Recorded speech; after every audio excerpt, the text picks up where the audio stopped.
It's interesting. We're so obsessed these days with who one team wins, ring culture, who's the champion.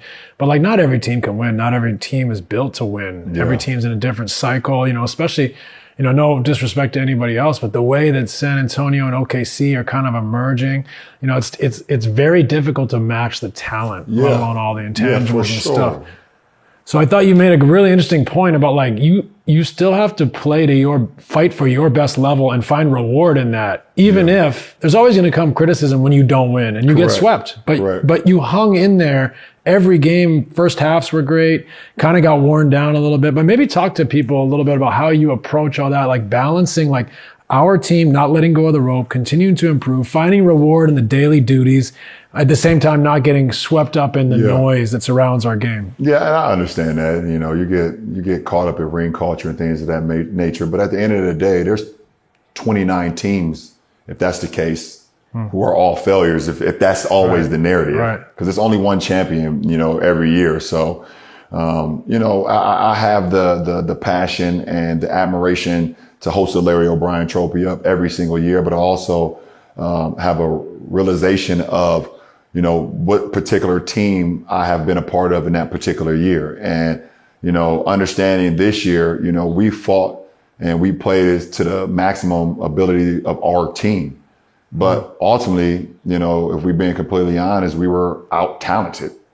We were not outworked. We were not, they didn't out-physical us. They didn't outsmart us. I feel like we were just out-talent, by OKC. They just possessed so much more talent. Yeah. And they might have had a couple more possessions where some IQ could kick in, but that happens throughout the course of the game. That goes for both teams. I feel like there's times where we had moments where we out-Q'd them, but IQ'd them. So, but at the end of the day, we failed in talent. OKC just possessed so much more talent than us. And, you could tip your cap to them, obviously, and understanding that. But, you can't get caught up in that, especially when that, you're undermanned for sure. Well, shifting gears, let's touch on your future. A lot up in the air for you. Yeah. How are you approaching this, being that you have had already, I think I saw the other day this great thing. It was like, you've had 4 Hall of Fame careers. So here you are having accomplished literally everything. Yeah. But you are still doing it at a really high level. And so you got to decide, do you want to play? Where do you want to play? Right. Who do you want to play with? All that stuff. What goes into that? I mean, where is your mind right now? Are you thinking about it every day? Are you getting close to feeling a direction, or are you just like, I need some time still? Yeah, I'm still in the moment of like just taking my time and saying I haven't even really thought about it too much. Obviously, I understand that I'm a free agent and I can control my own destiny. If being here with this franchise, for the foreseeable future, or if it's going somewhere else. But like, I haven't even really got to that point. I haven't even taken my family vacation yet, which is going to happen after Memorial Day. That's kind of the thing at the forefront of my mind. But, I think at some point, up in June, late June, as July roll around, free agency starts to, gets going, and, as, July rolling and maybe into August, we start to kind of like get a feel of, what my future may look like. If it's continuing to play the game that I love, which I know I can still give so much to the game and play at a high level, or if it's not. So, but I have not got to that point yet. And, when I get there, it'd be fun to kind of see what the future could hold. Either if it's, like I said, in another NBA arena for another year or not. Yeah. But I assume knowing you'd probably only want to go in a positive environment where you can win. Absolutely. Like, year 24 is not a starting at the bottom. No, there's no way. There's no way. Just, winning is most important, because you want to be excited about going to work every day. You want to be excited about, like I said earlier, winning the day, and being around a group of guys that, feel the same way, and trying not to take steps backwards. Understand the season is a long marathon, and whatever the case may be.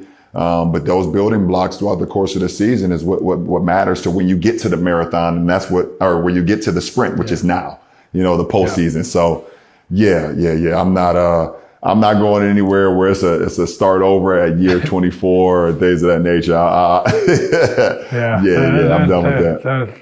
So that's a part of the equation. The other part of the equation is family. I mean, your kids have grown up for the most part in LA. Yeah.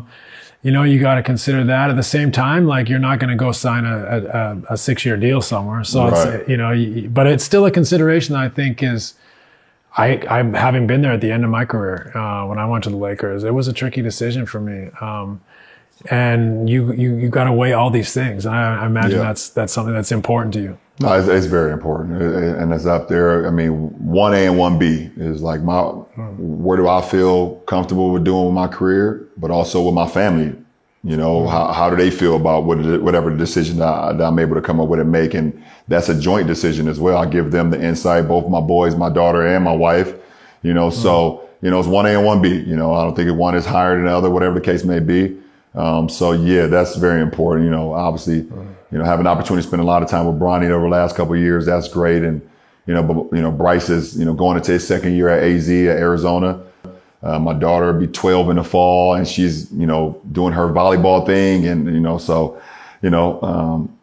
it's a decision that will be made between all of us. Let me switch gears one more time, because, I don't think we've really had like a definitive Wemby talk. Like, I think there's a distinction here. I think some fans may not understand how good this guy is and just want to revert back to he's tall. That's why he's good. Not the first guy in our league that's been tall. Right. He's not the first guy in our league that had length or been tall. He's not. So we can nip that in the bud right now, guys. And yes, it's a factor, because his length, his size, the way he's able to cover a lot of ground, especially defensively. But when we talk about what he's able to do offensively, his ability to put the ball on the ground, we've seen him ISOing, our defensive player, multiple defensive player of the year, Rudy Gobert, multiple times on the perimeter, hitting him with snatchbacks, spins, up and unders, dream shakes, fadeaways. We've seen him, a cross dribble, step back out of the corner for three. His ability to catch and his coordination, which sometimes look uncoordinated, but it's because of his length, his ability to catch the ball with his back towards the basket or half of his body and be able to find the rim before he even lands. That is coordination that we've never seen before. And it's not just because he's tall. It's because he has the ability to do things that we haven't seen in our league, like, ever. But his IQ, like, you could tell by the way he talks, you could tell by his demeanor, like, he knows the game. He was taught the game the right way. And San Antonio continues to get lucky as fuck with these generational talented IQ, smart, but like, listen, keep the main thing. David Robinson, Tim Duncan, and now Wemby. Like, guys who they have this dead serious. They have this dead serious mentality. They have these blinders, these horse blinders on, and they like, the mission is the mission, and that's all that matters. And it's pretty remarkable to see. He moves like a guard and a 7'6", 7'7", whatever the hell height he is, frame. So when you have that, it's generational. You won't see it again like that. Perhaps the most interesting part of that is he wants to do it. Up 94 feet, or getting over screens, or hawking the ball, or when what you have behind you. Like, I played with Anthony Davis, who was one of the best defensive players I've ever played with in my life. And it just gave us all so much more freedom. Like, it gave KCP and myself and Alex Caruso and Kuzma and Rondo and all, it gave us so much more freedom to, like, I don't know, gamble sometimes. Like, gamble, go on a gamble, like press up, man. And a guy beats us. And when AD is behind you, you like, holy, like you good. Like, there's nothing to worry about. Like, and, AD never won a Defensive Player of the Year award, which is crazy too still, but Wemby's like another level. Like, AD as great as fucking AD was, I think Wemby is even a greater level than any player that we've seen so far defensively. Yeah. He can do it all. And he can also guard on the switch. If you ask him to switch, he can guard on a switch throughout the course of a game too. He's unbelievable on that end. What strategies, tactics would you employ to try to make Wemby less effective defensively? Well, like, would you bring him into the action? Would you keep him out of the action? Obviously you got to have the right personnel, and obviously the first thing that goes in my mind is like, can you put 5 playmakers, 5 shooters out on the floor at one time with the size? And a lot of teams don't have that ability, but OKC has that ability. Cleveland has that ability, and the Knicks have that ability where they could put 4 or 5 guys out on the floor that can shoot, pass, and dribble. Obviously, that's the first thing that I would say. So, when teams when he's overhelping at times, or they get broken down, guys got to be ready to catch and shoot, and ready to catch and play make right away.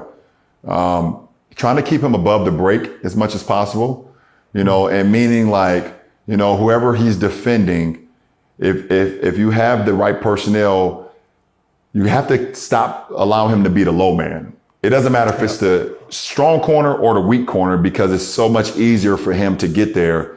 If you're running a pick and roll, try to keep his man on the high side away from the double side. So if he is trying to track the roller to the rim, then it's so much more of a longer closeout to get back to the slot or the top of the key. So that's very key too. And then also not being afraid of putting him in actions, because if you put him in pick and roll actions, with a stretch 4 or stretch 5 or 2 guys that can do multiple things, then he has to guard the ball, and now you take away from his ability to be weak side or whatever the case may be, if they're in switching groups, so you have to kind of, I don't want to say manipulate, because it's not manipulating, it's putting him in positions where, not saying he's going to be or not saying he won't be effective, but he could be less effective than if he were a low man, or if he was, guarding a 5-man that's all he does is roll, as we.